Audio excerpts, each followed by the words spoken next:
Josh Green of Tungsten Tales. Delighted to be joined by Chris Dobey. Looking very well, Chris. What you been up to since the World Championship? It's been a couple of weeks since we've seen you darts. Yeah, I've just had a bit of time off. I've had a few days off. It's only been the past week or so where I've been back on the board. So it's nice to have a bit of time off. Obviously, recharge the batteries and hopefully kick off the 2021 with a good start at the Masters. As far as the usual calendar goes, this is really the real break that the players get, the sort of 3 weeks between the World Champs and the Masters. For you, is it usually a time you just spend relaxed, or do you make sure you're fresh on the board? No, I normally keep on top of things. Obviously, coming off as strong, I've normally the past couple of years I've had a decent run in the World Championship, so I want to keep on a high, and I normally stay solid on the board. And obviously, I've only had a few days off lately, which I think I needed, obviously, to recharge things, and hopefully get back on top of it. I'm starting to play well again and full of confidence, so hopefully a good year ahead. Yeah, especially at that World Championship, plenty of promising signs. I mean, the last 3 sets against Jeff Smith were probably the best darts you played all year, to be honest. What we've seen anyway. Yeah. Were you happy with that performance? Yeah, of course. Obviously, Jeff's a great player. I knew I was in with a tough game, and when I went 2-0 down, I probably could have won them 2 sets. You know, I missed quite a lot of doubles in the game, early doors, and I just went off at the break. I gave myself a good talking to, you know, and I said I should be winning this. You know, I'm still capable of winning it, and go out there and just give it your all. And it just everything just fell into proportion, and I kicked on from that.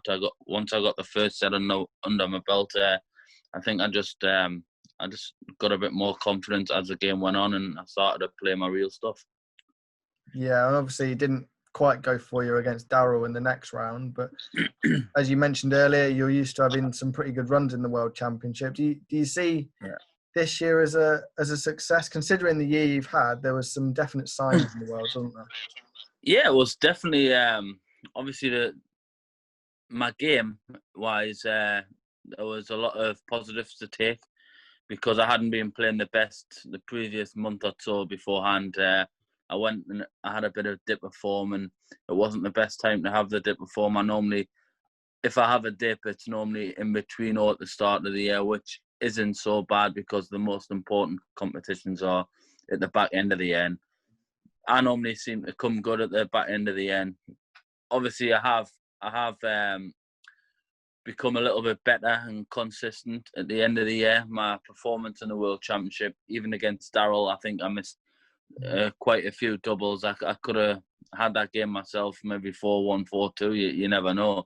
But if it wasn't for just one dart at the double, you know, and that was all I was getting, one dart at the double, and then he would take out. And the 3 150s in a row, you know, it was heartbreaking. When I thought I'm gonna get one at least, but nah, it just didn't happen.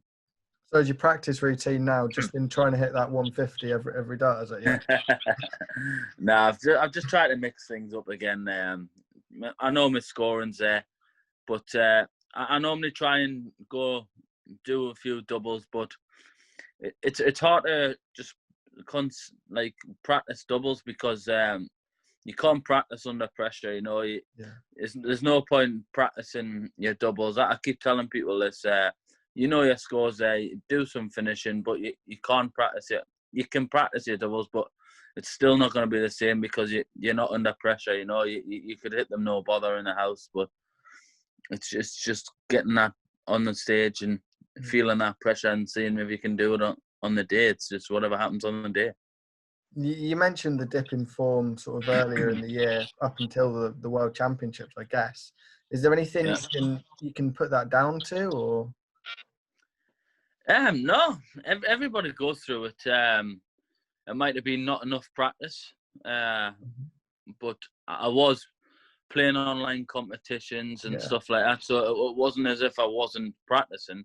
I just might not have been doing enough, you know. But it was confidence-wise, I think that was what I put it down to. I was going into the competitions thinking, oh, I'm not gonna play well. I'm struggling, so I'm gonna be exactly the same in this game, which was the wrong attitude, And I should be going into these saying, I know I'm capable of winning these, and it's just about what happens on the day, and it just wasn't going my way that the past month or so.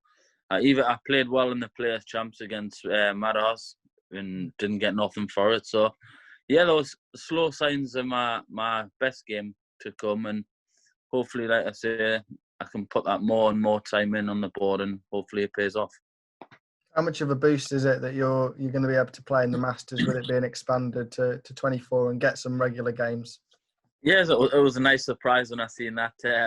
I got a message. I'm in a group chat with Ryan, Joyce, Glenn Durant, Adam Hunt, and I thought they were winding us up, to be fair. I didn't see any news. And I said, seriously? And so I had to have a look before because I didn't believe them. But yeah, it was a nice surprise, and it's made us put a bit more time in on the board and get that extra hour or two a day. And then, yeah, hopefully it's a good start of the year. It's not an easy draw either, is it, with Dimmy? I mean, you play him, he's ranked number 10, but you're probably playing one of the top 6 or 7 players in the world at the moment there.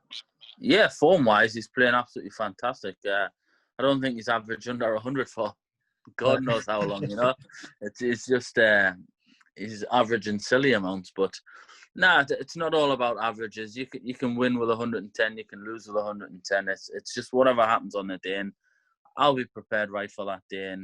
And to be honest, Dimmy knows how well I can play. I know how well Dimmy can play, and we've had some great battles over the last couple of years, and hopefully I can get another cracker.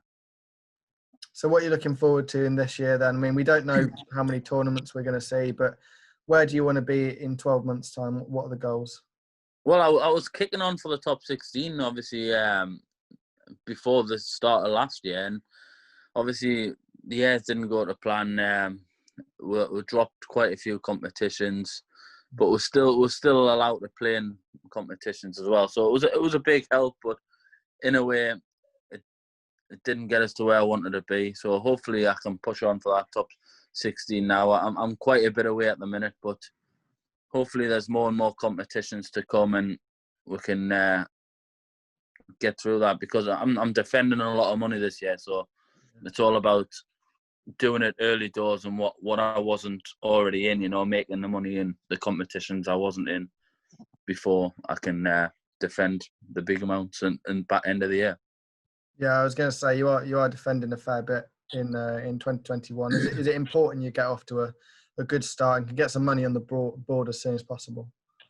Yeah, definitely. That's what it's all about. I think my floor game needs to come good this year, because I think I had a good floor year a couple of years ago where I won my board quite regular, and I just haven't done that for the last year or so, and I've kind of struggled on the floor. I've won a few games and then lost, so it's just one of them things. It's a hard school, it's not easy. Every game you play is hard. They're not there for nothing, They're all great players, but yeah, it's important for me to get off to a good start with obviously I know the Masters isn't ranked, but it'll give us confidence if I do well in the Masters, take that confidence into the UK Open and whatnot, and who knows, if I get a good start, then I'll get that confidence to go on and maintain my money that I was defending. Right, brilliant. Thank you very much for your time, Chris, and we look forward to seeing you at the Masters. Thank you very much. Cheers, Josh. Cheers, man.